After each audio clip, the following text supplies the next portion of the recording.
नमस्कार साथियों, मैं आपका ईटी यूट्यूब चैनल पर हार्दिक स्वागत करता हूं। आज का विषय हमारा धातुओं का निष्कर्षण, एक्सट्रैक्शन ऑफ मेटल्स। तो हमें पता है कि जो मेटल्स हैं, धातु हैं, वो कहाँ कहाँ से मिलती हैं। तो जैसे मैं समुद्र की बात करूं तो समुद्र के अंदर भी हमें पता है कि सोडियम, क्लोरीन और मैग्नीशियम बहुत अधिक मात्रा में पाए जाते हैं, उनके लवणों के रूप में पाए जाते हैं।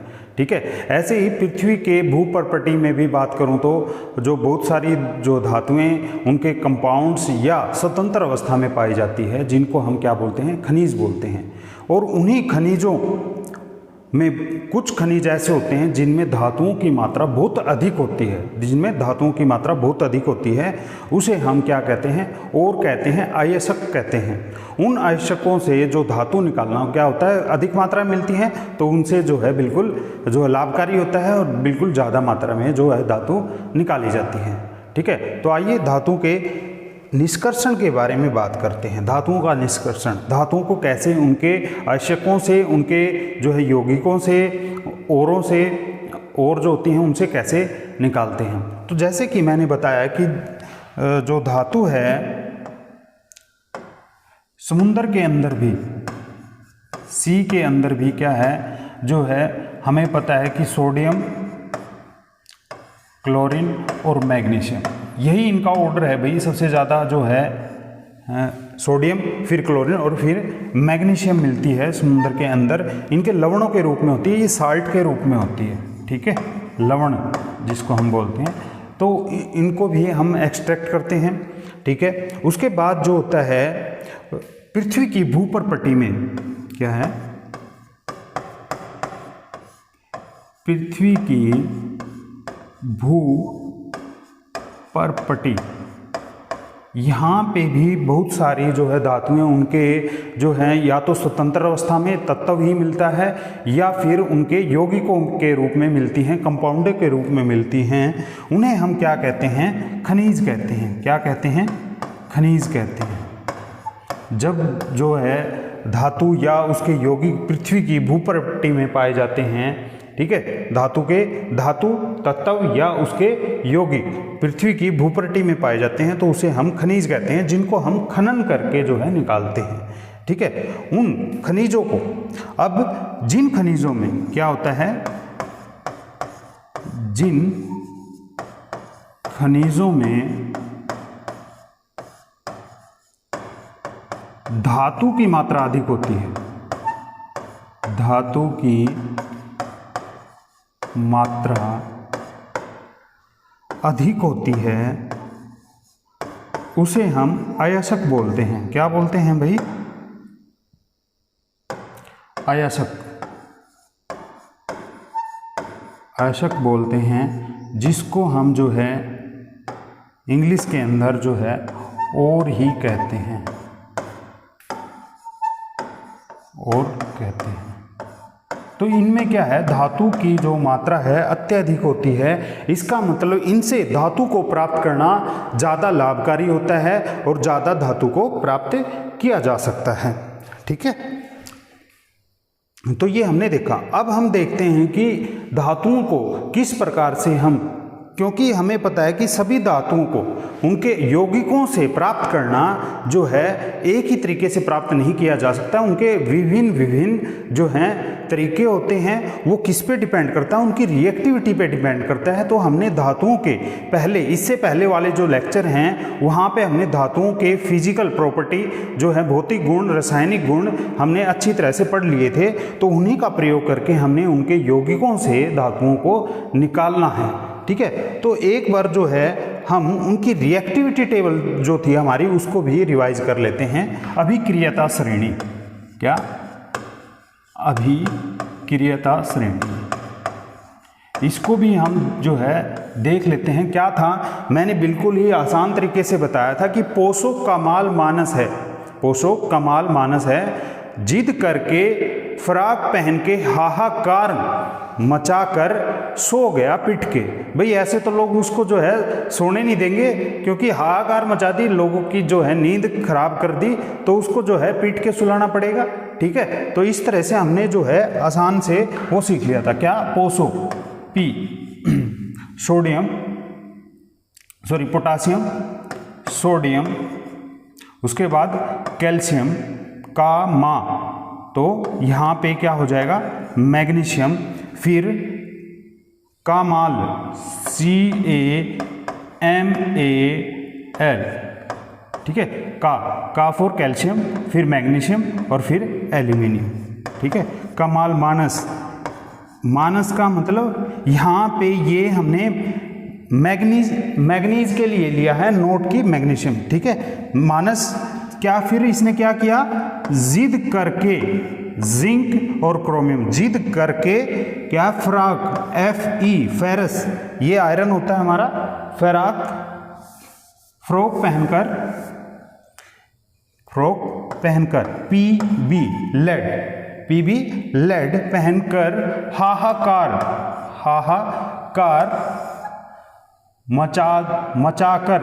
मचाकर मतलब मरकरी Hg, मचाकर कॉपर, सो मतलब सिल्वर का होता है Ag, सो गया, गे फॉर गोल्ड Au, फिर पिट के सोया था तो प्लेटिनम, ठीक है। तो ये हमारी जो है अभिक्रियता श्रेणी थी, रिएक्टिविटी सीरीज थी। तो यहाँ पे हमने देखा ये जो है यहाँ पे पोटासियम है, सोडियम है, कैल्शियम, मैग्नीशियम, एल्यूमिनियम है और मैग्नीज भी है। ये हमारे कैसे हैं, ये हमारे बहुत ही अभिक्रियाशील धातु हैं, ठीक है। ये सबसे ज़्यादा अभिक्रियाशील धातु हैं। अत्यधिक अभिक्रियाशील धातु, अभिक्रियाशील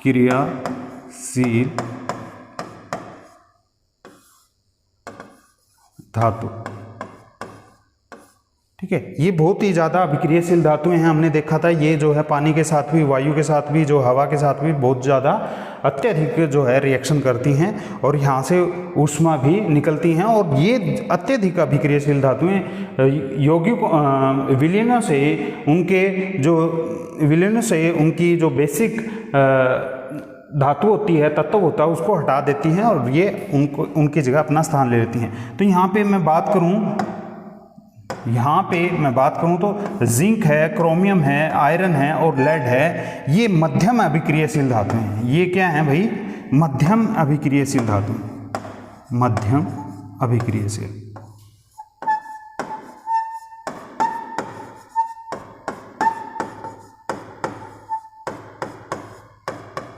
मध्यम अभिक्रियाशील धातु हैं।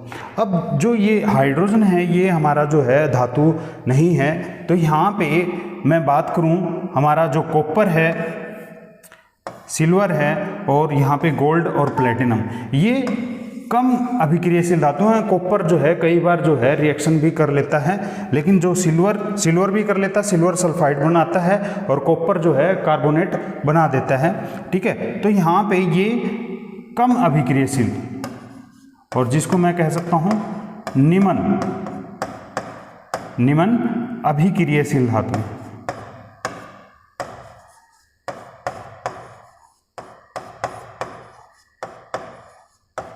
निम्न अभिक्रियाशील धातु। तो इन्हीं आधार पे हम जो है धातुओं को इनके यौगिकों से अलग करेंगे, ठीक है।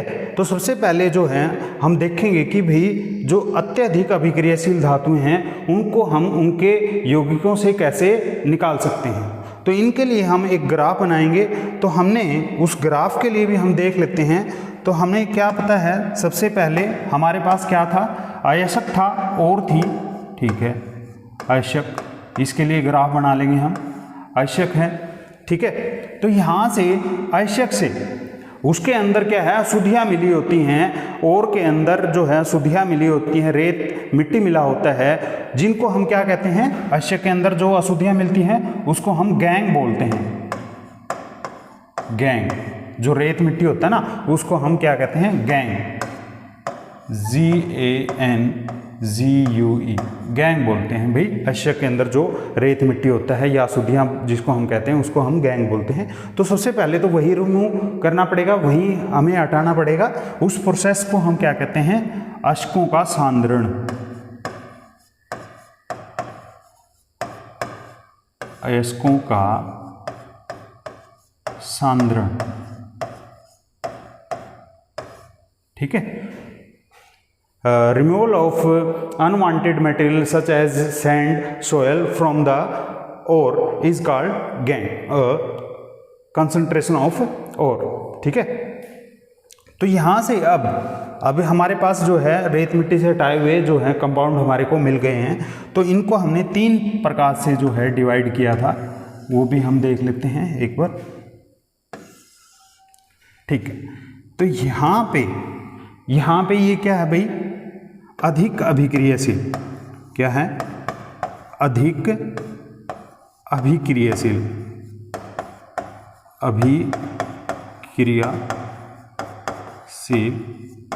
धातु। तो अधिक अभिक्रियाशील धातु हैं, तो हम उनको जो है, आपको पता है कि वो भाई खुली वायु में और ठंडे जल के साथ बहुत तेजी से अभिक्रिया करती हैं। इस wजह से हम इनको क्या करते हैं, गलित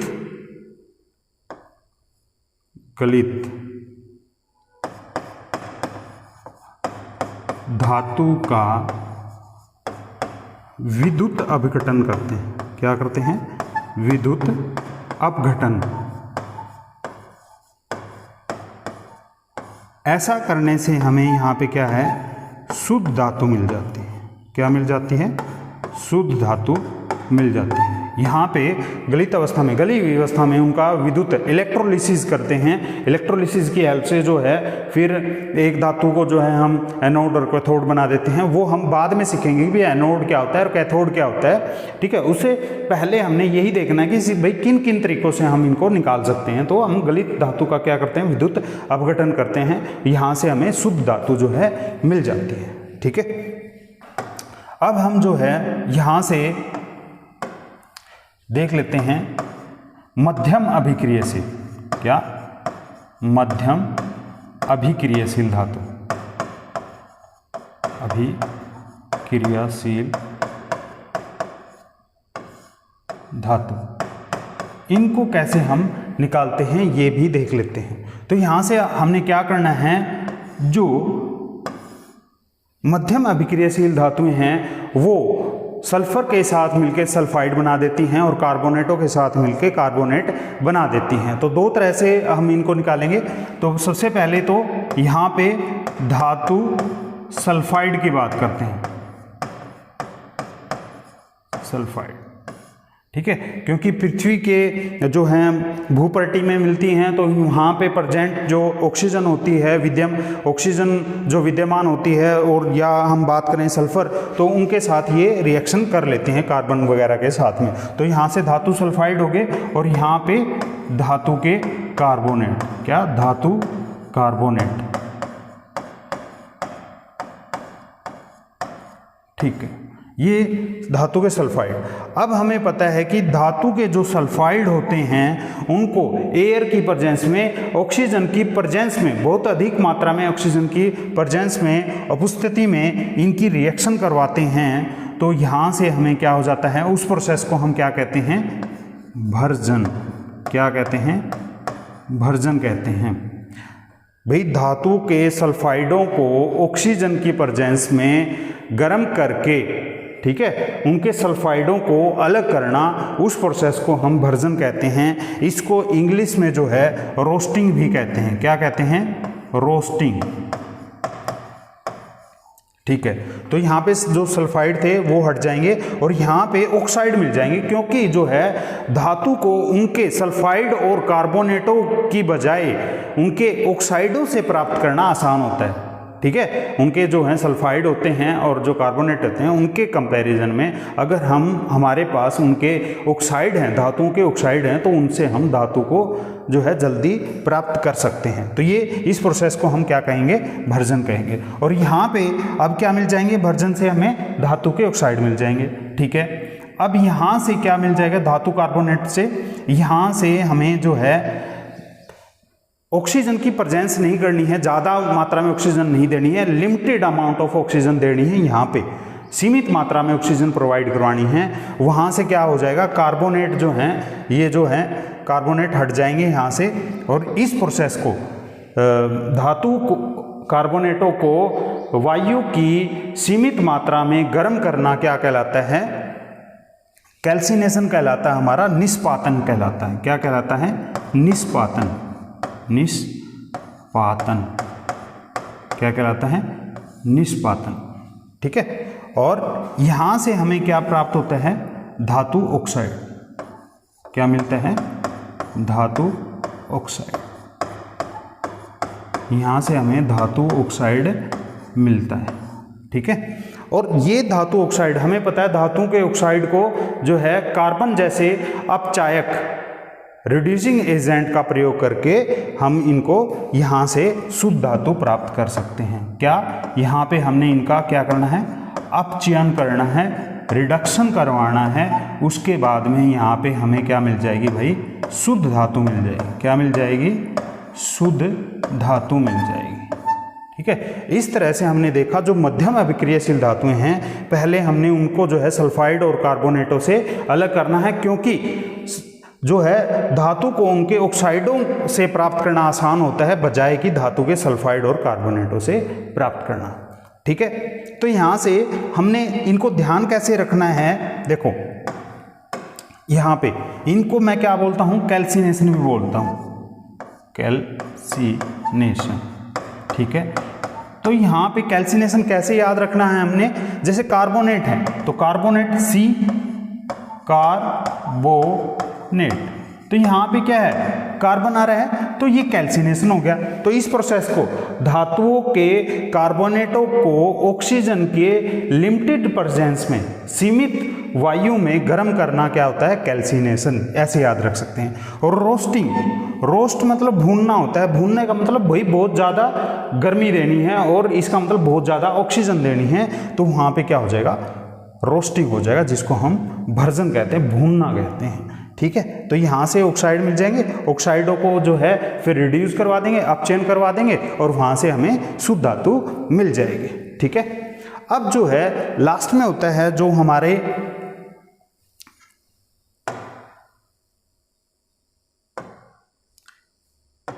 निम्न अभिक्रियाशील धातु। क्या होती हैं, निम्न अभिक्रियाशील धातु। इसको मैं अलग पेज पे बना देता हूं। क्या, निम्न अभिक्रियाशील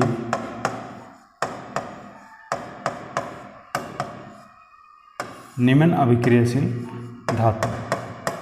तो ये तो हमें पता ही है, जैसे कि कॉपर की बात करूं मैं, या फिर हमारे पास सिल्वर है, गोल्ड है।